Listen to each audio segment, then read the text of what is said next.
Ég er hættur það er svakalegur þáttur framöndan á föstudagskaffinu. Það er alvöru, þið fáið hroll svona 5 sinnum í þessu, þetta ég get lofað eitthvað því. En við erum með svakalegri tilkynningu núna. Já. Það að fyllast hjá Górilla. Já. Please, fara inn á Górilla vöruhús í dag. Já. Heyriði agli, takið í fundin, sjáu hvernig þið komast inn. Algjörlega. Þeir eru að fylla rýmið. Fyrir hvernig þetta? Þetta fyrir heildsala. Já. Þetta fyrir vefverslanir.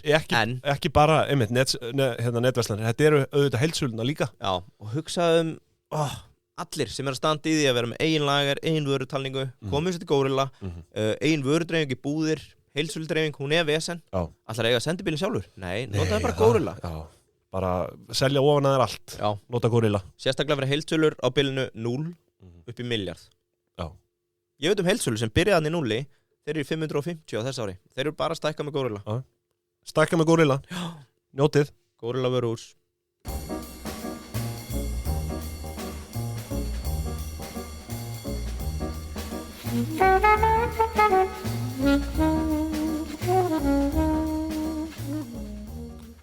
Já, það held ég, kæru hlustendur. Það er Pingjan sem að heilsar ykkur þennan kalda föstudagsmorgun. Jú, þessi svo glerið dama. Það er ekki gengið og langt. Jó, þetta er alltaf langt gengið. Heyriði, við erum hérna að sjálfsögðu Pingjan. Ákvæði fegin með Reykjavíkurborg. Nú er verið að loka sundlögum til að spara vatn. Já. Þeir eru að byggja eina auka. Nú? Það væri svo gott að eiga eina auka núna til að komast í sund. Já. Það vantar eina enn. Já. Fyrst þeir eru að loka hinn. Alltaf eina sundlög enn. Já. Það vantar.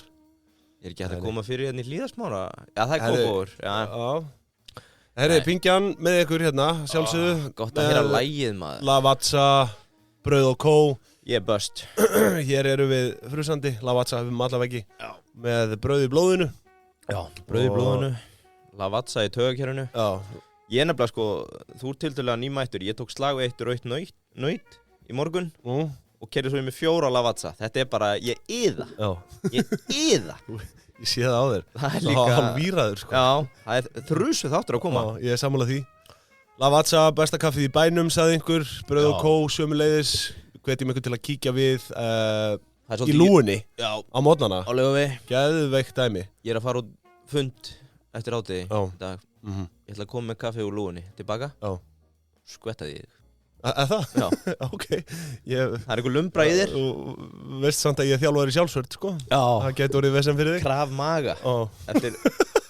Heitir það ekki það? Sem að... Ég þekki það ekki. Ég held að sé sjálfsvörnin sem að kenna í Mossad og Ísrael. Krav Maga. Krav Maga, já. Kannski heitir það, ég veit það ekki. En heyriði, það var vika, segir leiðmaður. Já, ég er hérna með 5 staðarendur tómata. Nei, þannig er enginn að hlusta það. Ég ætla bara að kötta á það núna. Ok. Sko, það má segja að þessi vika hafi bara verið drekklaðin af bangers í fréttaheiminum, sko. Já. Þannig að auðvitað komum við hérna, verðum við að koma aðeins örlítið að snerta á þessu með ákveðið leigufélag í hérna Sviðsljósinu. Já. Alma, betur þekkt. Akkurat. Það geta að fara eitthvað allt og djúpt í þetta, sko, en hérna þau, hækkuðu þarna leigu. Havari, það er búið að havari. Já, það var vissulega eitthvað svona einstakt mál þar sem hækkuðu leigu 30%. Já, svolítið hátt. Og þetta var svona frekar, lastu póstinn eða? Nei, ég gerði það ekki. Sem að sendur á hana. Ég var þess áskynja. Þetta var svo beinskeitt eitthvað, svo við bara lokin hérna, hlökkum til að heyra frá þér. Já, passive-aggressive. Ég gæti alveg sé sjálfa mig í sömu stöðu. Ég sendi mjög passive-aggressive pósta. Já, ég er náttúrulega, sko. Ekkert illa með. Ég er með meistaragráðið í, sko. Passive-aggressive. Já, ég var náttúrulega bara, ég var einhvers konar verkalýðsforingi, hérna, þegar ég var í mastersnámi, sko. Já. Fyrir nemendunum. Ég samdi alltaf póstana ef að hópur var ósáttur. Sem þú sendir á kennaran? Já, á bara yfirvöld þarna, þú veist, í skólanum. Já. Var Ari þá? Ég var í alveg svakalegri hagsmunabaráttu. Var Ari þá? Ari var þá, já, en ég var ekki sendið á hann, þetta var meira svona deildastjórinn. Eitthvað þannig, sko. Ef að hópurinn var ósáttur, þá var ég sendur í að semja póstinn. Þú ert svona Sólveig Hanna Kvítflugmanns. Já, þú veist, nei, ég myndi nú ekki segja það. Þú varst það á þessum tíma. Sólveig Hanna Kvítflugmanns, já, við skulum bara segja það. Það var svona, ég var pönkari. Þegar við glemdum alveg að nefna í HR-þættinum fýtt þáttur, ég veit á marga sem skálu í kampaðinni þegar hlustuðu á þann þátt allt MBA-námið þarna, bara lág í sjampó manstu eftir þessum NASA-sögum frá Ara, við glemdum alveg að minnast á það. Já, það er geggjað dæmi, sko. Það er svo ruglað að vera með skólastjóra sem segir bara sögur og NASA. Já, hann var náttúrulega í teimi hérna með í kringum hérna Mars-róverinn. Já. Hann var einn af þeim sem að, þú veist, hann náttúrulega forritari held ég, sko. Já, ég þekki ekki. Menntaður í tölvunarfræði, hvort hann sé doktor eða eitthvað, sko. Helvíti öflugur. Já, hann er öflugur á nari. Ég reyndi ekki að toppa það. Ég hef verið með stærri skólastjóra á lífsleiðinni. Nú? Og þá er ekkert að tala hérna Sæberg eða Ingvar úr Árbæðarskóla, sko. Ég er að tala General Charles Krulak. Skólinn sem ég var í Bandaríkjunum. Var hann þá yfir 2 metra eða? Sá gæi? Ég segi svona, þú segir stærri. Nei. Ari er nú stór. Já, en sko, veist hvað þessi gæi var? Hann er General Charles Krulak. Skólinn sem ég var í fór á hausinn mánuðin sem ég mætti út í ágúst 2010. Anskoti. Og það restructuring. Ég var bara rifjað upp daginn, þessi gæi, hann var æðsti maður The Marines í Bandaríkjunum. Hann vann í þarna, hvað heitir hernaðaráðið með Bush eldri, sko. Já, ég þekki það ekki, sko. Nei, googla þetta, General Charles Krulak. Ég held að það sé, ég ætlaði að setja Ara á toppinn. En ég hendi Charles Krulak, mínu manni. Googla hann, það eru til sko... Hvernig skrifa Krulak? Charles Krulak. Og pappans var legend líka, var í öllum stríðunum. Það eru til quote heimasíður hennar gæja. Algjör toppmaður, hann var í stjórn Aston Villa þegar hann var að núti. Já, þetta er gamli skólinn. Ég sé það bara á honum. Þetta er kannski að quiz. Hvor var nettari skólastjóri? Krulak eða Ari? NASA-sögur eða hersögur? Þetta var toppmaður. Þú setur það allavega ekki inn á Deep Into Pingjan. Nei. Þá viljum við kannski minna á þetta Deep Into Pingjan, Facebook-samfélagið okkar. Já. Það er flug þessa dagana þar. Já, ég skulda einhverjum pítsu. Já, þú skulda pítsu. Sömuleiðis pingjan.is auðvitað. Við rættum það nú að við ætlum að Heyrðu? Við erum konum með hugmynd fyrir það. Ég vil að gera þetta að svona einhvers konar baggalúts síðu. Já. Það er samkeppni við þá. Já. Mögulega merge, acquisition. Já, merge. Taka yfir heimasíðuna. Já, ég segi það. En Pingjan.is unnin í samstarfi við Smart Media. Já, snillingar í vefsíðugerð. Já. Og fleiru. Það er náttúrulega Invio sem að þeir eru með. Eða þau, við hittum reynda bara þá. Já. En það eru örugglega þau. Já. Mælum með því fyrir alla sem er í einhvers konar sölu og eru með byrðakerfi sem er ekki tengt reikningshaldinu sem eru ansi margir. Heildsölur, litlar verslanir, vefverslanir. Þið farið bara inn á Chrome, Internet Explorer eða Firefox og þetta er ///smart, stafaði smart. S-M-A-R-T media.is. M-E-D. Það þarf ekki stafa media, það veit allir hvernig skrifa media. Smartmedia.is. Flottastir. Þeir eru flottastir. Flottastir í þessum leik. Heyriði, sko, já, aðeins með, Ölmu, gott aðeins inn á þetta. Já, þetta er harðorður póstur, smá PR-vesen. Það sem að pirra mig, sko, í þessu er að fjölmiðlar vilja oft mála, þú veist, nú er ég ætla ekki að fara að verja þetta. Mér finnst það eiginlega bara fáránlegt að henda í svona leiguhækkun bara á stuttum tíma. Það sem ég finnst samt fáránlegt er hvernig fjölmiðlar mála þetta oft upp, sko. Það er líka búið að vera núna í umræðinni, það er þessar matsbreytingar. Fjölmiðlar mála þetta upp þannig að Alma hagnaðist 12 milljarða bara eins og þeir hafi bara fengið 12 milljarða í cash. Já, hvernig það er, sko. En það er náttúrulega ekki svo einfalt, það er þessar matsbreytingar sem að talað um. Já, það væri gaman að fá breakdown á sem að er ekki, þú veist, fysiskur peningur, sko, sem að þú ert að fá þarna. Við höfum séð þessi dæmi með Reykjavíkurborg og með félagsbústaði. Þar sem að þau hækkuðu þarna mat á fasteignum. Það er alltaf að hækka ár frá ári. Elti fasteigna matið eða ekki? Í hækkun? Jú, þetta er í rauninni sko á gangvirði í stað, þú veist, kaupvirði, sko. Akkurat. Bókfært þannig.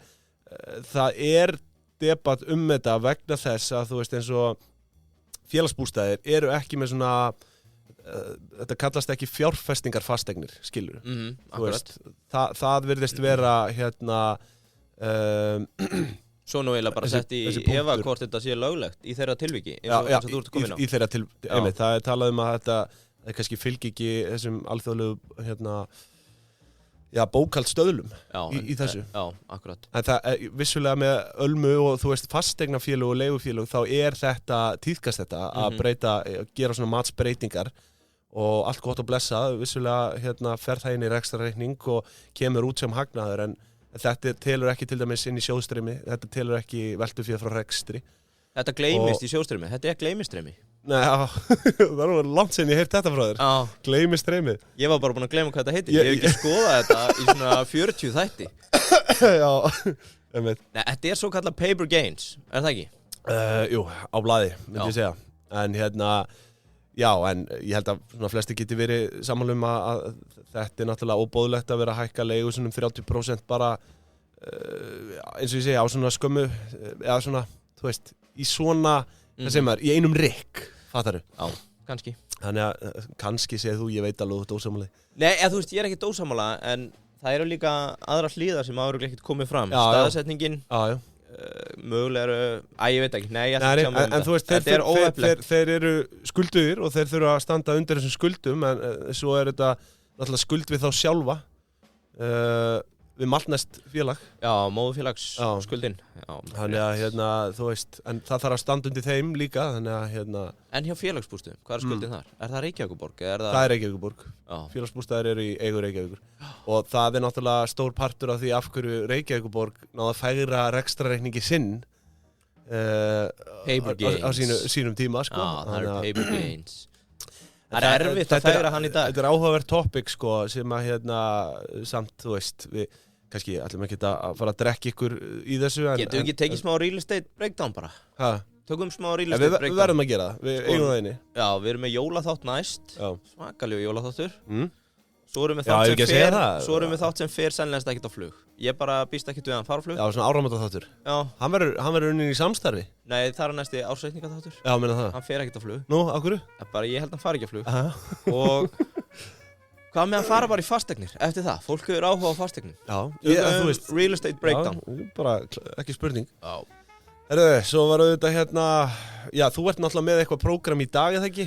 Jú, screw it, let's do it. Já, ef ekki að kíkja bara yfir fréttir vikuna svona aðeins áður. Jú, gott með það verður bara, ég verði 40 mínútur, sko. Er það? Já. Ertu svona langur í dag? Já, nei, kannski 25. Já, ok. Alltaf eitthvað íkjæðis. Ég er með umfjöllun hérna í dag, sem á að vera til gagns og gaman. Aðeins stéttarfélögin og þú veist, þetta strúktúr í kringum það allt, sko. Já, hljóma leiðilegt, en þetta er eitthvað sem að, þú veist, snertir flesta. Já, þetta er bara eins og spritt á eyrnapinna fyrir mér, sko. Þetta er svíður í eyruna á þessu, sko. Þú heldur að þú sért að gera betra þegar þú þrýfur á þér eyrun og ekki að sitja smá spritt á þetta. Það svíður, þetta stingur. Ég hef gert það og það er ekki gott. Já, komdu með þetta, skvettu smá spritt á eyrnapinnan okkar. Prófa rauðvíns etik næst, kannski. Gott. Nei, heyrðu, við náttúrulega hlustendur tóku eftir því í, þar síðasta föstaskaffi að, þá vorum við að fara aðeins yfir hérna auglýsingabransan. Auglýsingabransan, þetta fjölmiðlafár, bara kölluðu það, framlög til fjölmiðla og já, alveg rétt, maður. Og þú ert eflaust með heitar skoðanir á þessu í ljósi umræðunar núna. Ég ætla bara að segja því líka þvæla við þessu nýjasta útspili, sko. Það sem að N4 það átt að útluta þeim 100 milljónum vegna einhverja, það var einhver röksendafærsla þarna fyrir þessu inn á algjörlega galið að ég afgreiða svona inn í einhverju nefndum, sko. Já, og ég segir að magnaða við þetta er líka að í þessari nefnd sátu allir nema einn voru sem sagt voru þingmenn landsbyggðarkjördæma. Já. Þannig að þetta er, þú veist, þetta var ekki kannski beint hlutlaust, sko. Nei, ég er besti vinur landsbyggðarnar, kem þaðan, en ég vil ekki sjá svona. Þetta er algjör þvæla að ég fara að niðurgreiða þetta. Algjör þvæla. En þetta snýr sér um það að N4 átt að fá aukalega 100 milljónir eftir að var búið í rauninni að úthluta styrkjónum, eða að gefa það út. Já, eins og það sé ekki nóg. Smá ríka, Sýn, Árvakur og Torg sem er með fréttablaðið, fengu 66 milljónir hvor, Viðskiptablaðið 25, Stundin 22, og skilyrðið fyrir þessu var í rauninni, sko, hámark 25% af rekstrartengdum kostnaði sem mátti veita í styrk. En svo voru skilyrði líka að þessi prentmiðlar sem kom út á lágmarki 20 sinnum á ári, sko, netmiðlar líka. Já, voru búin að cover þetta. Já, og en núna, sem sagt, N4 ætlaðu að fá 100 milljónir og það var með þeim rökum að auglýsingatekjur væru búin að falla niður vegna já, bara samfélagsmiðla og annara og svo vegna RÚV sem náttúrulega ennþá meira kjaftaði hvað þeir býta í þennan auglýsingamarkað. Það voru 22 milljarðir á síðasta ári sem að fóru í auglýsingar. Samkvæmt grein sem ég að lesa hérna á Kjarnanum. Og hérna er rauninni 9,5 milljarðar af þessum 22 var ráðstafað erlendis, bara til Instagram og Facebook og þessara. En hérna já, það talið að voru rúmlega 2 milljarðar króna auglýsingatekjur RÚV í fyrra, 2 milljarðar króna sem svona rétt undir 20% auglýsingatekna, heildar auglýsingatekna. Innanlands sem sagt. Já. Okay. Hérna það segja allir það sama, taki RÚV á auglýsingamarkaði, hætti að dæla í þetta pening. Og nei, það verður aldrei gert. Nei, hvað gera þið? Meiri styrking, niðurgreiðsla, meiri þvælu, meira spritt á eyrnapinnan. Leyfið okkur öllum að svíði í eyrun hérna. Er ekki bara lausnin fyrir N4 bara fara á YouTube? Ég veit ekki, ég er bara að byrja að rukka eins og aðrir. Yfirhalningu og bara fara inn á YouTube með þetta. Það er bara yfir í áskrift og ef þið er einhvers virði þá munu þeir sem að fylgja ykkur borga fyrir það. En maður velti fyrir sig svona hversu lengi þessar stöðvar munu lifa. Þetta er samt flott stöð, ég hef ekkert á móti N4. Nei, alls ekki sko. Og fyrir að láta reyna á þetta, don't hate the player, hate the game, þarna hata ég leikinn. Það eru þingmennir sem ætla að henda svona bulli í gegn sko. En maður velti fyrir sér bara framtíð sjónvarpsstöðva á Íslandi skilur. Íslenskt, gerð út á íslenskt. Já, en sjónvarpið mun auðvitað alltaf að lifa en þetta er rosalega mikið komið út í streymi og það er bara spurning hvenær það bara verður orðið að einhvers konar stafrænu dæmi í stæðin fyrir þessa myndlykla og allt þetta dæmi sko. Þessar útsendingar skilur. Gæti gerst. Það er alveg flotti þættir þarna. Ef þú ferð út á land, þetta er í sjónvarpinu allan daginn. Hvað skemmtilegt, hitt ykkur Sauðfjárbjónda, Fljótsdalshéraði. Heyrðu, en hérna ekki meira spritt, takk. Nei, ég held að það sé finna nú. En svo er náttúrulega fjárlaganefnd að draga í land með þessar 100 milljóna króna styrk. Já, og þá henda þess inn í niðurgreiðslu næsta árs. Já, þetta á að vera með svona öðru fyrirkomulagi, sko. Já, takk. Já, heit skoðun. En athyglisvert að þetta skuli koma ofan á þessi fjárlög sem voru búið að setja, sem voru einhverja 377 milljónir. Já. Svo bara þessu klest ofan á, bara tæpur rúmur 1/4. Einn baggi viðbót, 100 kísukúlur. Herðu, þetta var að sjálfsögðu í boði, Landsbankans. Það eru aukakrónurnar sem eru með okkur. Já, þeir eru nú ekki mikið fyrir að taka svona hot takes eða vera með spritt á eyrnapinnum. Nei. Það er meira gleðin við völd. Ég segi það sko. En það er að sjálfsögðu díll dagsins hjá Kottu með eitthvað jóla, eitthvað jóla. Aukakrónum. Geðu okkur hugmynd fyrir jólin. Já, ok, þá þarf ég að fara að leita því. Herru, jú, byrju, hér eitthvað jóla. Herru, díll dagsins er MEPA. Og MEPA. Veistu hvað MEPA er? Það er ekkert í jólabúð. Ég veit að það eru margir sem að versla jólagjafirnar í MEPA. Og þetta eru skartgripir og fleira. Þetta er í Smáralind og Kringlunni. Og MEPA það er 5% cashback í boðið þar. Þannig að hvað sem þú kaupir þar með Landsbankanum, þó það sé með afslætti, þá færðu 5% cashback. Takk fyrir. Og þeir eru farin að þekkja þetta aukakrónur, þetta er þetta cashback kerfi. Já, og þú veist, ef þú verslar með aukakrónum yfir allt árið, þá er nánast bara garanterað að jólagjafinna verður bara fríar fyrir þig, sko. Já, það liggur við. Þannig að við hvetjum ykkur að hefja nýtt ár á að skoða það. Íslensk hönnun og fleira gott annað. Þannig að endilega komið peningur mjög umferð úr aukakrónum. Já. Dæla þessu inn í þetta hagkerfi.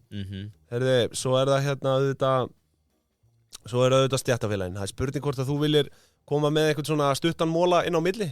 Sko, ég er með eitt út af því að við ræddum bakalút og venjúin. Já.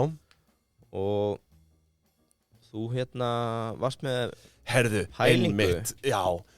Sko, talaðu við mig. Ég fekk, sko, ok, rifjum með þessu. Pælingin var svo að Sóli var að gera helviti gott mót með að vera í Bæjarbíó. Út af því að, þú veist, locationi væri kannski minni sæti en hann væri þá helviti góðum díl og við sögðum þarna að ég kannski bara hrækt á mig og réttu mér umslag, sko, sem er ekki alveg rétt. Nei.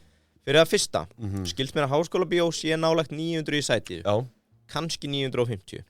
Þannig að við vorum bara, við hefðum átt að taka miðgildi. Ég sagði 1000, þú sagðir 800. Vorum við ekki með nákvæma tölu? Var þetta ekki 943 eða eitthvað álíka? Nei, ég fekk ekki nákvæm. Sko, skal finna það bara. Annað, með þetta. Það eru ýmis pælingar með díla á sölum. Háskólabíó er tiltölulega ódýrt. Háskóla 953 sæti. Já, og það er tiltölulega ódýrt. Já. Meðan Bæjarbíó er glæpsamlegt. Er það? Hátt í 30%. Nei. Jú, þannig að það er 30% komish þar. Býtu, hvað, akkur er Sólíki, akkur færir hans ekki... Það fylgir sögunni. Bakkalútur eru örugglega komið bara með samning. Alls ekki ódýrt en gott. Það eru kannski gæði sem eru að inni. Já. En Bakkalútur eru örugglega komið bara með eyrnamert. Bara samning fram í tíman, sko. Já, ég meina, þú sér líka bara veltunni. Þeir eru alveg efna á því að hólka sér á bestu og stærstu salna.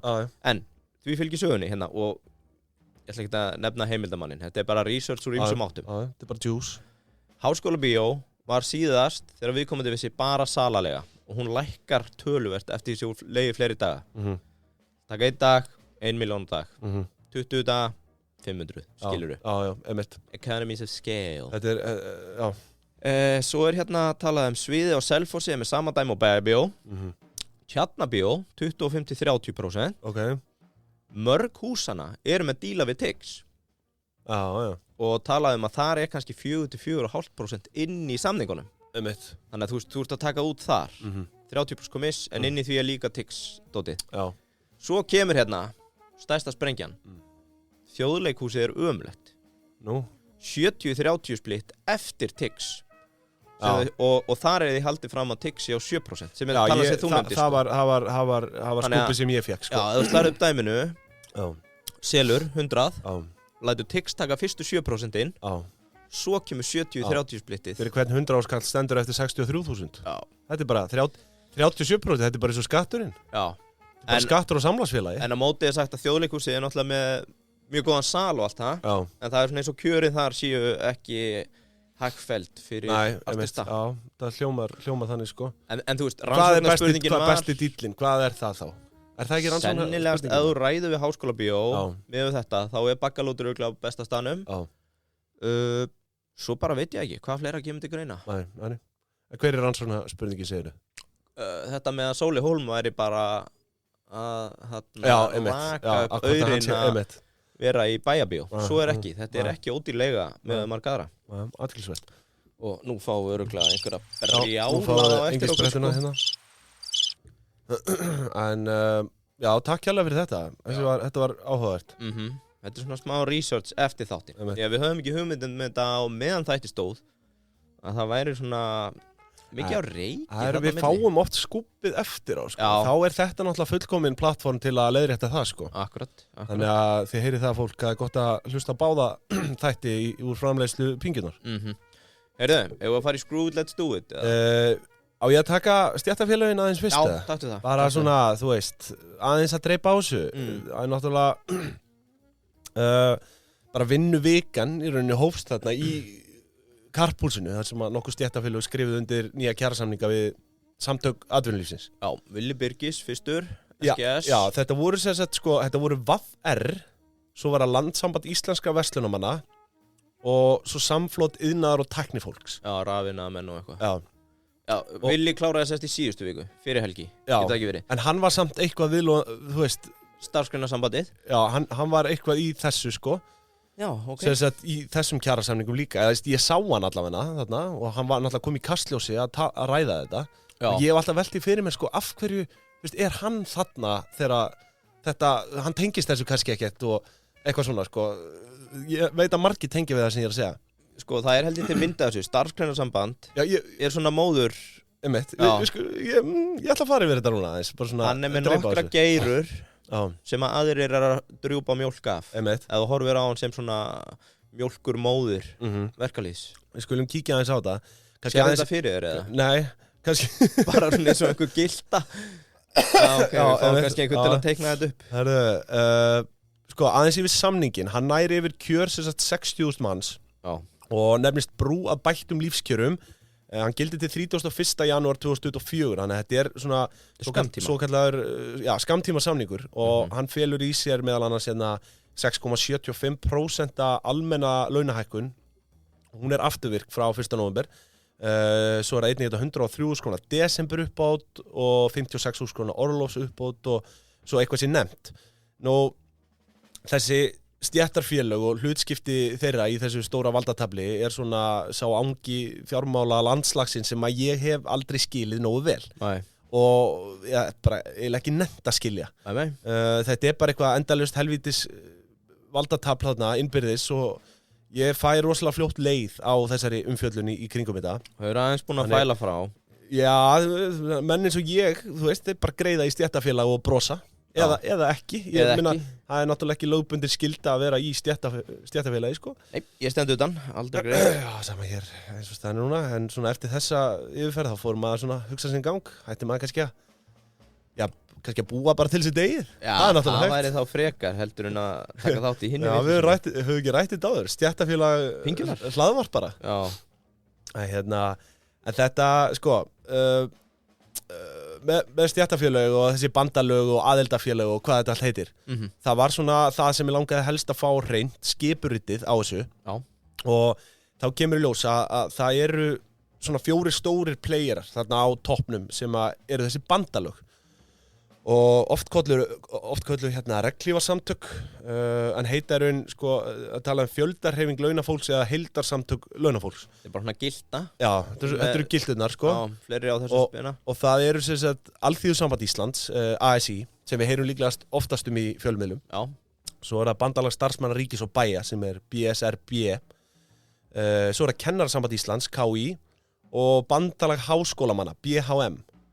Og kemur í ljós að undir hverju einu bandalagi eru svo það sem kallast aðildafélög hjá sem sagt, BSRB, KÍ og BHM. Þar engin milliliður heldur aðildafélög, þau eru bara hrein og bein stéttarfélög. En það annað upp á teningnum hjá ASÍ. Það eru vissilega einhver stéttarfélög sem að heyra beint undir þau eins og til dæmis Flugfreyjufélag Íslands. En auðvitað þarf alltaf að gera allt miklu flóknara heldur en það þarf að vera á þessu guðsvólaða landi hérna. Því undir sko ASÍ eru svo einnig aðildafélög, svo kallið landssambönd sem að hafa svo sín eigin aðildafélög. Þessi aðildafélög ASÍ eru félög eins og landssamband íslenska verslunamanna sem að hefur svo nokkur aðildafélög eins og til dæmis VAFR sem að svo auðvitað stéttarfélag, stærsta stéttarfélag landsins. Sömuleiðis starfsgreinasamband Íslands, það aðildafélag ASÍ og undir starfsgreinasamband Íslands til dæmis Efling. Svo þú veist, það ekki nema að vona að sé alltaf á 300 manns alltaf við þetta helvítis samningaborð þarna upp í Karphúsi. Þetta eru svo margir einhvern veginn sem koma að þessu. En ég mæli svo innlega með því ef fólk vill kynna sér nánar strúktúrin á þessum stéttarfélögum að googla Tryggvi Másson, launþegarhreyfingin á Íslandi. Tryggvi, hann einmitt gamall kunningi minn. Hann var í SA. Já, og setti inn Twitterfærslu hér árið með yfirlitsmynd þar sem hann bara bjóð til svona, mappaði upp bara þetta batteri. Og þannig ef fólk vil sjá strúktúrun á þessu, þá mæli ég bara innilega með að skoða. Það var akkurat myndin sem ég á mig í huga, hann tók sér einhvern tíma þarna og reyndi bara að teikna þetta upp. Svakalegt dæmið þarna. Kemur ekkert óvart að hann hafi farið yfirum við að teikna þetta. Þetta svo mikið þvæla. Sko. Og ég reyndar að hugsa þetta öfugt með að við eldi peningana. Þá þetta eiginlega ekki gilda. Nei. Því að undirliðarnir ekki að fá mjólkina úr giltinu. Þetta reverse gilda. Þetta í rauninni eiginlega sníkill. Þú veist, þetta ASÍ, svo starfsgreinasambandið og svo, þú veist, það kemur þarna milliliður, sko. Já, eða eldi peningaflæði, þau taka pening af, þetta svona sníkla. Þetta í rauninni, sko, fjórliða. Þetta sko, segjum bara ASÍ, tökum þessi dæmi, svo kemur starfsgreinasambandið, svo kemur VAFR og svo kom allir þegnar VAFR. Akkurat. Þú veist, þannig að þetta svona En ímyndaðar hægraðið að það væri bara búið að samena meira. Já, heyrðu. Ég er sammála því, já. Okkur verður endanlega að slaufa eftir þennan. En ég ætla aðeins að snerta á, sko, bara út af, svo náttúrulega einhvers hinum með við borðið. Já. Það SA. Já, sama. Það samtök atvinnulífsins, þar sem að Halldór Benjamin, okkar maður, hann fer fremstur í flokki. Veist hvað hann ætlar að drekka helgina? Don Perignon. Berjavín, að það? Halldór Berjavín. Hann elskar berjavín. Það allir í vöflum á þessu drasli við Karphúsi. Hann fyrir beint í berjavín. Halldór Berjavín. Já, skemmtilegt. Hefur þið þennan á þau? Já, nei, þetta skemmtilegt. Sko, hann fer náttúrulega fremstur í flokki hjá SA og SA í forsvari fyrir í raun atvinnureikendur. Takktexti á næstu myndum. Það verður svona blár í kringu varirnar. Já. Hún drekk svo mikið berjafín. Já, við ætlum nú að fá hann til okkur hérna. Sigur Reifur. Við þurfum eiginlega að fá hann til að útskýra þetta hérna fyrir okkur. Bara fá þetta á mannamáli og þá verðum við með berjavín. Já, ég þekki Lavazza og berjavín. Já, klára þetta. Ég þekki þetta ágætlega. Já, en hérna, allavega SA í forsvari fyrir atvinnureikendur. Undir þeim eru 6 samtök sem eru Má ég giska? Já. Samtök iðnaðarins. Já, góður. Fyrirtæki í sjávarútvegi. Já. Nei. Samtök fyrirtækja í sjávarútvegi. Jú. Samtök fjármálafyrirtækja. Já. Samtök verslunar og þjónustu. Já. Samtök ferðaþjónustunnar. Já.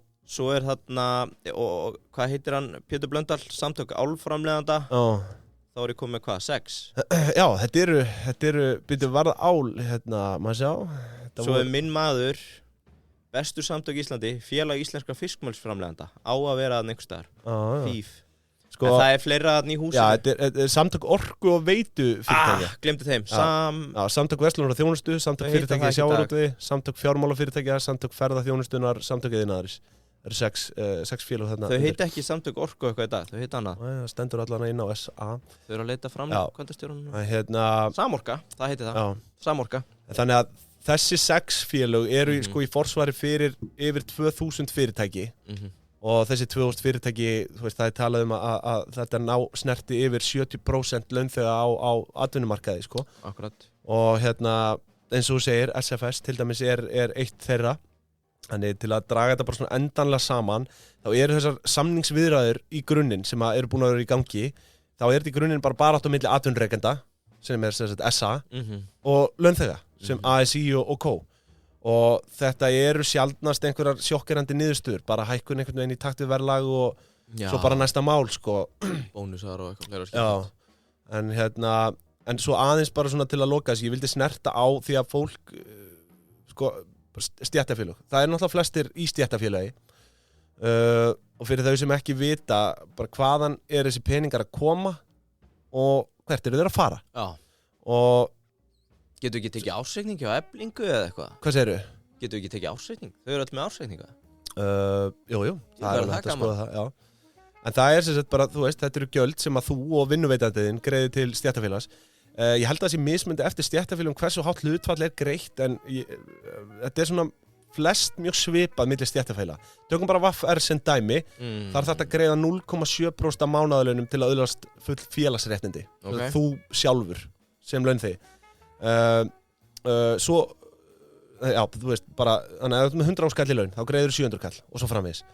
En svo eru það atvinnurekendur. Þeir þurfa að borga auðvitað sinn skerf og þeir borga þessi svokölluðu iðgjöld sem nemur 1,65% af þínum launum. Og það eru sjóðir eins og sjúkrasjóður, það er 1%, orlofsheimilasjóður 0,25%, starfsmenntasjóður eða fræðslusjóður oft kallaður 0,3% og starfsendurhæfingasjóður eða endurhæfingasjóður 0,1%. Sjúkrasjóður, þú veist, við þekkjum það er bara þú veist, ef eitthvað kemur upp á og slasast eða, orlofsheimilasjóður, það er gömlu góðu, bara orlofshúsin, þú veist, þú getur leigt sumarbústaði gennum stéttarfélag og annað. Já, það er reyndar alltaf fullt. Það er reyndar ekkert allir líka með það? Nei, ég er að taka VFR, sko. En þetta er svona, þú veist, ég held að þetta sé mjög mainstream, þetta sem ég var að nefna svona almennt á milli, í þessum stærri stéttarfélagum. Nú svo er það starfsmenntasjóður eða fræðslusjóður, það er svona, þú veist, þú getur sótt námskeið og svona í boði stéttarfélags, safnar í sjóð gegnum það.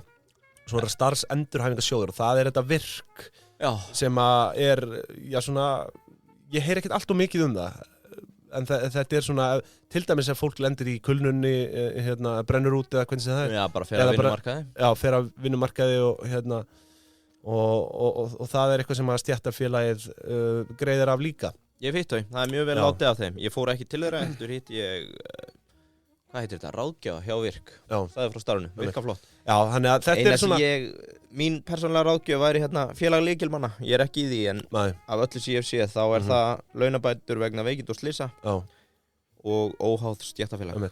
Þetta er í rauninni 2,35% sem að renna af launum, af í rauninni höfustóli launa til stéttarfélags 0,7 stendur þú straum af sjálfur sem einstaklingur, sem launþegi og fyrirtækið, launatengt gjöld 1,65%. Þannig að þá það komið á hreint. Yngvi, áttu eitthvað uppáhalds stéttarfélag? Ég var að segja, ég held að sé félag lykilmanna. Já. Ég borgi ekki neitt af þessu, þetta ekki í hug, en ef ég væri í einhverju þá væri það félag lykilmanna. Ekki Efling? Þú hrifin að Eflingu? Ég held ég væri ekki gjaldgengur þar einn. Nei, þú hrifin að því samt? Nei, ekkert sérstaklega. Nei, sko, það náttúrulega eitt með Eflingu sem að ég, þú veist, sko, ég hreinlega kann ekki vel við það vegna þess. Það svona sovjeskur yfirbræður á þessu hjá þeim. Fór hún á síðuna, með einhvern svona auglýsingu. Hefur ekki séð þessu auglýsingu? Nei, það bara allt þvæla við þetta. Þetta svona kommunista yfirbræður, sko. Það einhver bölvaður óþefur á þessu. Já. Svo líka bara allt einhver endalaus anskotas sundrungur þarna. Já, líka virðast ekki geta verið sammála bara hvaða dagur sko. Hvað ætlar að spritta hennan eyrnapinn oft? Fólk bara svíður í eyruna. Ég ætla að hlusta á góðan föstudagsþátt hjá Pingunni og allt inn er það að tala Eflingu. Nei, svo það náttúrulega líka sko, þau náttúrulega fóru í þessa hópuppsögn, manstu? Þetta bara sprittin á inneyra. Já, því að við þurfum eiginlega að fara að endurskoða þessi Eflingarígildi sem þú settir. Herri, já, við reynda að fengu kvörtun. Já, við fengum reyndar aðhald. Það á að vera Eflingar hlutfall. Já, Eflingar hlutfall. En svo sko því að þau náttúrulega, sko, ég gróða upp að þetta voru 57 mann sem voru þarna sagt upp. Já, ég sagði hvað, 56? 59, það var þitt, sko. En ég að segja 57 mann sem var sagt upp hjá Eflingu, sko. Já. Og ég þurfti að leita, sko, inn á Reddit til að finna það, sko. Fann voðalega lítið þetta. Sko, hérna stendur bara 59 starfsmenn. Já, ok, skiptir ekki. Allavega, en já, þetta var svona mín yfirferð yfir þessi blessuðu stéttarfélög. Ég bara kom með sprittin í innra heyra, sko, mér bara svíður. Ég veit ekki, þú veist, Efling flott stéttarfélag eflaust, sko, það er bara svona, svo mikill óþefur af þessu. Við þurfum að koma okkur aðeins hérna aftur í gang, sko. Setta okkar pepp. Það er komið að Screw It, Let's Do It í boði Örbjargar. Jóhannes var hjá okkur í síðustu viku. Þetta er einn mesti doer sem að Fintech hefur séð á Íslandi. Ég er hræddur það. Það þannig var að kynna Örbjargu eftir síðasta þátt. Áskriftin hjálpar öllum sem eiga húsnæði að byrja að skoða lánin. Hvað er að fara að gerast? Ertu á föstum vöxtum? Ertu að fara yfir á breytilega? Hvað er hagstæðasta láni fyrir þig? Það sem að ég er búinn að liggja yfir núna, hvað ég var að borga mikið á mánuði aukalega. Sko, 1. Getur bókstaflega að spara þér milljónir? Já, ég er svona index investor, sitt bara fast á mánuði í einhver svona index funds. Svona vísitölu fjárfestir? Já, engin sérstök ávöxtun þess ári. Hefði ég kannski átt að vera að setja þetta bara fast inn á höfuðstól lánsins í staðinn. Það er spurning. Hvað segir Örbjörg? Takk Örbjörg, já, ég hefði klárlega átt að gera það. Vaxtarsparnaður hjá mér var held ég einhverjar, með 15 skall var það held ég tæpar 3 milljónir yfir líftíma lánsins. Ég veit að það gíraði maður. Já, 32 eða eitthvað. En það er allt innan siðsamlegra marka. Já, við ætlum ekki að fara nánar út í okkar persónulegu fjármál hér. Nei, kikið inn á Örbjörgu til að skoða ykkar eigin fjármál og þið þakkið áskriftinni seinna því að þið getur verið að spara ykkur 60-70 skall í vaxtagjöld. Ég segi það. Þetta hækkar. Heyrðu, Screw It, Let's Do It. Þú vissir ekki hver þetta var? Nei, ég veit ekki hver neitt af þessum er sem að þú Þetta er kísukúlukall vikunar. Sko, veit ekki hvaðan, úr hvaða skólpið þú ert að draga alla þessa milljónum, ég hef aldrei heyrt það. Þessi kemur náttúrulega bara straight from the Bahamas, þetta er algjör refur. Hann var síðastir á 494 á Forbes. En er miklu þekktar en það og það má segja að hann kom illa út úr COVID. Ég er búinn að tala um marga sem komu vel út úr COVID. Það er bara eiginlega allir sem við höfum tekið fyrir. Allt eignafólk kom bara vel út úr COVID á pappír, skilur. Já, ekki hann. Bara nánast. Hann tók feithögg. Hann þurfti að selja meiri hluta í 2 stórum félögum sem báru upp í restin af samstæðinni. Ég er að tala um Richard fucking Branson. Screw It, Let's Do It. Virgin Records, Virgin Airlines, Virgin Media, ég veit alveg hver það er. Virgin Galactica. Nei, þú sagðir mér aldrei hann, var það? Nei, ég sagði Screw It, Let's Do It. Það er slagurinn, maður er að reyna að byggja smá spennu hérna. Góttu með eitthvað hérna, smá stemming í þetta. Það er bara, það er sko 13 stiga frost úti og fólk er með hroll í beinunum að þú sést að tala um Solveig Hönnu hérna 10 sinnum í sama hlaðvarpinu. Solveig Hönnu? Það er ekki svona rebrand. Nei, ég hef ekkert á móti Solveig Hönnu, ég bara... Nei, fólk bara, þú veist, það vill pepp. Ásýnd Eflingar er bara ekki að mínu skapi, punktur. Já, samanlega. Heyrðu, hann er fæddur 18. júlí 1950 Ok, ég enda búin að vera að læra eitt, maður á að taka summary fyrst. Summaryð það... Já, hann náttúrulega opos. Hann talinn eiga í dag í 400 fyrirtækjum í 34 löndum. Hann þungur í travel og airlines, túrisma, hótel, ferðaskrifstofur, farsíma, telekom. Þetta svona Heiðar Guðjóns okkur Íslendingar, eða þeirra Breta. Útvarpi, tónlistarhátíðum, finance, heilbrigðisgeiranum og svo geimferðum. Hann á Virgin Galactica sem eru ætla að vera fyrsta fyrirtækið til þess að bjóða fólki að fara út í geim og tilbaka. Og ég nú með sögunaði hvernig það kom til. Hann fæddur 18. júlí 1950. Hann ekki gamall. Ég sagði opos. Opos. Old piece of shit. Já, hann ekki gamall. Nei, ok. Sko, geggjuð saga. Stove School. Það boarding school í Buckingham. Hann fer þangað 13 ára, hættur 3 árum setna, 16 ára, til að stofna fyrsta businessin. Pólitískt blað sem hét The Student, eða Studentinn. Þetta út af því að á þessum tíma var held í Vietnamstríði í gangi og hann var hluti á svona róttæklingum sem bara voru að berjast gegn stríðinu. Fyrir í gang, 16 ára, stofnar útgáfu, svona fyrsta priorityið. Já, bara, hann hætti í skóla 16 ára til að stofna stúdentablað gegn stríði. Hægari sagt en gert sko á þessum tíma, líka 16 ára. Fucking 1966. Og þegar mest lætur þá var hann með 100.000 blöð í dreifingu. Shit. Ekki 16, ekki á fyrsta ári, en hann náði mjög fljótt fylgi. Skólastjórinn hans, þegar hann hættir, spáði annarkvort að Branson myndi endi í fangelsi eða verða milljónamæringur. Og 3 árum setna, 2019, í gegnum stúdentablaðadraslið, þá átti hann sig á vægi auglýsinga í blöðum. Stofnar Virgin, sem að varða að Virgin Records, fyrsta plötubúðun hans. Veistu hvernig að gera það? Nei. Dropshipping. Við vorum að ræða þetta í vikunni. Dropshipping. Árið þá hvað? 1969. Shit. Veistu hvernig hann byrjaði að selja plötur? Þá 19 ára. Já, veistu hvernig hann byrjaði að selja plötur? Nei. Hann byrjaði að selja þær, hann átti þær ekki. Hann bjóð til það sem hét Mail Order Record Retailer. Hann var að auglýsa að hann var að selja Stones plötu eða Beatlana. Fékk inn pöntunna, greitt. Þá fór hann í plötubúðunar og var að bargina afslátt. Heyrðu, ég þarf að kaupa þér 10 Stones, hvað fæði mikinn afslátt? 20? Nei, þá er ég fann yfir hliðina, þeir ætla að gefa mig 25. Þannig byrjaði hann þetta. Nei, þetta var bara hringt inn og lagt inn pöntun. Þetta basically fyrsta dropshipping dæmi sem ég hef heyrt. Hann sagði bara, við tókum inn kassið og pantannar, fórum með kassið út í búðir og okkar lifibrauð gekk út af það að fá sem mestan afslátt og til við vissum að það á marginum okkar. Hann sem sagt pantaði plötur og þú fékkst að senda þær í pósti eins fljótlega og hægt var. Stutt eftir þetta stofnar hann plötubúð á Oxford Street, átt að sér sem sagt á vægi því að eiga bara búðina sjálfur versus standi þessu. 1972, sem sagt 6 árum eftir hann byrjar í þessu harkjöllu. 22 ára? 22 ára, opnar hann stúdíóð sem varð að Virgin Records. Þetta lagði grunninn að velgengni Branson. Og þannig byrjaði þetta. Núna ætla ég að fá það til að sitja á lagið sem að koma honum á kortið. Ertu með það? Settu það á fóninn. Þannig mál með vexti að yfir líftíman og fara aftur fólk kroll. Þetta gengur ekki eins og þáttur. Það bara... þetta besta föstaskafið hingað til? Nei, það bara... það versta. Fólk svíðurinn og innera með sprit í eyrunum. Það skítkallt úti og við erum að spila theme song í Exorcist. Og pródúseraði hann þetta lag? Sko, máli nei, hann pródúseraði, hann sænaði artistan sem gerði þetta lag. Þetta sprakk á 5 árum frá 72 til 77 og tekur hann þetta Sex Pistols sem voru huge og eru nokkuð góðir.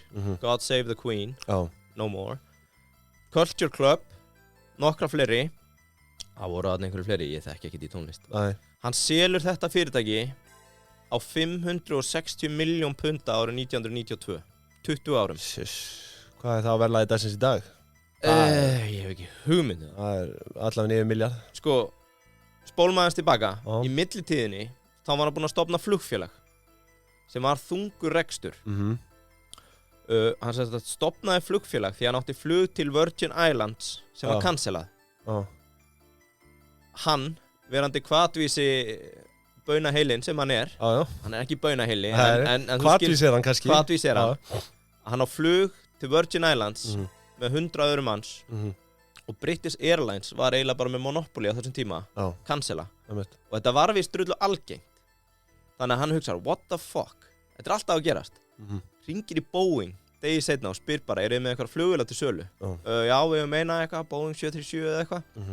Snill, tek hana, stofnar Virgin Airlines. Og hann sagði, mitt flugfélag á að standa fyrir allt sem þeir eru ekki, við ætlum að vera skemmtilegir. Og þú eru örugglega heyrt þegar á Southwest Airlines, eða þegar Play var að byrja, að var svona skop í, hvað heitir þetta? Þeir eru út að mæta. Flugstjórinn ekki bara með gamla góða leiðilegu vísuna já, í dag 10% humidity og við verðum 40 mínútur á leiðinni, þú veist, hann byrjaði með brandarana þarna, 87. Já, meina það, já. En þetta var alveg þungt til að byrja með, því að British Airlines, sem voru þá í eigu einhvers baróns, þarna í Bretlandi, voru dirty. Þeir voru bara með, ekki leyniþjónustu, heldur svona engaspæra, að róti í ruslinu hjá honum. Þeir voru með fólk sem voru að mæti raðir hjá Virgin Airlines. Þetta dirty trick sem voru í gangi, að segja, heyrðu, það búið að cancela fluginu einu. Við erum með miða á British Airways og vilt bara koma yfir röðuna hjá okkur. British Airways var að gera þetta sko. Og þeir voru að bara ljúga að væri búið að cancela Virgin flugum til að koma yfir. Fullt af svona. Í millitíðinni semst, hann í mjög þungri samkeppni við BA þegar hann selur Virgin Records.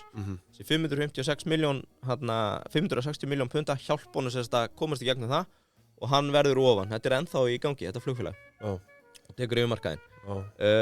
Svo sko, eru endalausar aðrar sögur. Ég ætla bara að sitja inn í Dýpind og Pingjan podcasti sem ég hlustaði hann og bókina sem að fólk á bara að lesa. Ég á ekki að skúpa öllu.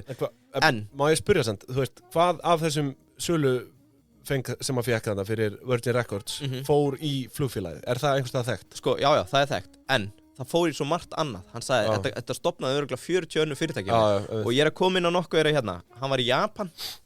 Að ferðast.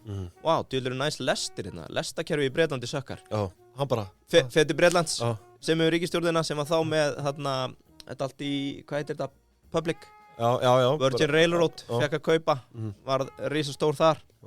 Sko, það sem skemmtilegast með hann, að það eru endalausar sögur á honum, Richard Branson, Crazy PR Stunts. Þegar hann að kynna flugfélagið, þá klæðir hann sig yfirleitt upp sem flugfreyja og mála sig og tekur fyrsta flugið. Og það eru myndir á honum að mæta á nýja áfangastæði þar sem hann að bretta upp pilsið. Þetta Skúli Mó 2.0 í kynningu. Skúli var alltaf í bleiku jakkafötunum með flugfreyjur eða flugþjóna við hliðina á sér. Branson tekur þetta lengra sko. Það lá við að hann væri á sprellanum sko. Til að kynna eitthvað þá flaug hann á loftbelg yfir Norður Atlantshafið, drap sér næstu í þegar hann brotlendi. Hann stökk úr stökki af hótel í Las Vegas til að kynna Virgin American Airlines 2007. Og ég veit ekki hvað. Önnur dirty saga hérna, ég svo gaman að þessu gæða, sem að hann gekk í gegnum, að upp úr held ég 93 eða 4, þá gerir hann blindtest á Coke og Pepsi og eigin vöru, Virgin Cola, finnur ekki muninn, stofna Virgin Cola. Og á þessum tíma hann komið eigin dreifileið. Ekki manni eftir því. Nei, þetta búið sko. Hann var með flugfélag, Railroad, hann var búinn að kaupa bíóhús, kvikmyndahús, bara allt. Hann var með eigin sölukanala fyrir Virgin Cola og öllu, en fer full-on samkeppni og nær ansi góðum oppa af Bretlandsmarkaði í samkeppni við Coke og Pepsi. Nær hann að sæna Tesco og bla bla bla. Upp úr 98 hugsaði hann, heyrðu, ég fann hann til Bandaríkjanna, það tími til að keppa við þá stóru. Það gengur vel að selja í UK. Kíkir á The Yanks, hann keyrir á skriðdreka í gegnum Times Square þar sem búið að line upp svona pallettum af kókdósum, keyrir í gegn og miða byssunni á einhverja risa kókauglýsingu yfir Times Square. Þetta átti að vera svona sentimental, ég mættur. Það sem áhugavert við þetta, að hann hafði alltaf tekið alla baráttu við, þú veist, eins og British Airways og aðra, bara mjög publicly og í gegnum svona réttarhöld og fleira, bara kærur og það hefur aldrei vantað vesen. Coke gerði eitthvað að magnasta, ég hef aldrei heyrt þetta, sem að sögur fara af. Þeir bókuðu alla bestu sölumenn fyrirtækisins og yfirstjórnendur í einkaflugvél, allir með skjalatöskur fullar af kass, flugu til Bretlands og án þess að þeir vissi á því, þá gengu þeir á alla svona independent retailers sem hafa verið að selja Virgin og borguðu þeim fyrir að taka Virgin úr sölu og kaupa slottið þeirra. Og hann segir að eftir á, þeir höfðu ekki hugmynd hvað var að gerast og þetta var algjörlega undercover operation, að þeir voru að fara til Bandaríkjanna, þeir voru búin að vera auka við framleiðsluna og til að það gengi vel í Bretlandi, bjuggustu vexti í Bandaríkjunum, svo bara á endanum áttaður sig á því allt og seint að sala þeirra bara búin að plömmetta í Bretlandi og þetta var svona upphæðið að því að þeir bara áttuðu sig á því að þeir áttu ekki séns þetta ljótur heimur, í þessu stóru. Þetta svo ljótur heimur, Já, hann talar það, en þú veist, hann bara brattur, hann sagði bara, ég lærði af þessu. Hann sagði, Coke kneecapped me. Þú lærðir eitthvað sem að, þú veist, þú munt aldrei geta nýttir. Já, bara, hann hafði ekki hugmynd þetta fyrir en allt og seint, að það var bara búið að taka hann úr sölu. Lærdómurinn bara, það þýðir ekki að berjast við stóru risana. Þetta svo leiðileg skilabóð, sko. Já, en hann sem sagt, sko, þrjóskast við, var þarna með flugfélagið, lestina, kvikmyndahúsin, gafst á endanum upp, en þetta var banahöggi, segir hann sjálfur. Frá 96 til 98, 500 millilítra Coke, Virgin Cola í Bretlandi. Það voru kallaði The Pammy. Veistu það hverju? Nei. Þetta kurvan á Coke. Pamela Anderson. Já, þeir hönnuðu það eftir kurvunni á Pamela Anderson. Sem var sko að toppa í vinsældum í Bretlandi. Það er alveg brilljant, sko. Fyrir Friends nöttarana. Ég hræddur að þetta væri ekki vinsælt í dag, sko. Fyrir Friends nöttarana þá sást Virgin Coke í þætti árið 1999. Já, það. En þeir lokuðu í Bandaríkjunum og innan við 3 árum. Þetta er eitthvað svona product placement. Og seldu reksturinn 2004 og það er eitthvað fyrirtæki sem á ennþá IP-ið af Virgin Cola en það hefur ekki verið framleitt frá 2009. Athyglisvert. Ég er að vera búinn. Recap. 1972 til 1980 Virgin Records leggur grunninn að öllu öðru. Frá 81 til 87 þá byrjar hann að bransinn í túrismann og flugfélagið. 88 til 2000 farsímar, lestir, bara erlendis. 2001 til 2007, þú veist, það er hellingi búin að gera síðust 20 árum. Hann stofnaði fjölmiðlasamsteypu, Virgin Media, Virgin Galactica, sem er geimferðafyrirtæki sem er að springa út í dag. Og þetta er eitt bara, þú veist... Hann er rosalegur. Já, sko, það er synd að hann skuli ekki vera meira net worth, sko. Já. Þessi gæi, þú veist, meðan Elon Musk er svona meira kannski einhver svona hugviti, sko. Já. Þá er þessi bara retail, einhvern veginn svona... Bara út allt. Ekkert endilega bara retail, bara hann er í öllu, bókstaflega, bara öllum geirum, sko. En hann segir bara screw it, let's do it. Það er bara ef hann fær hugmynd og sér fyrir endan á henni, það er bara fuck it, let's do it. Þetta er alvöru hugsjónamaður. Og það er víst frægt í kringum hann reynir að segja aldrei nei við neinu. Og hann segir að oft komið sér klandur því að lögfræðingar hafa komið og sagt Herru, ég heldur getum ekki gert svona. Jú, getum þið ekki bara svona. Og svo fær hann það í baki. Eitt kvót hérna frá honum sem að hann segir að hafi einkennt sig fyrirhluta félagsins.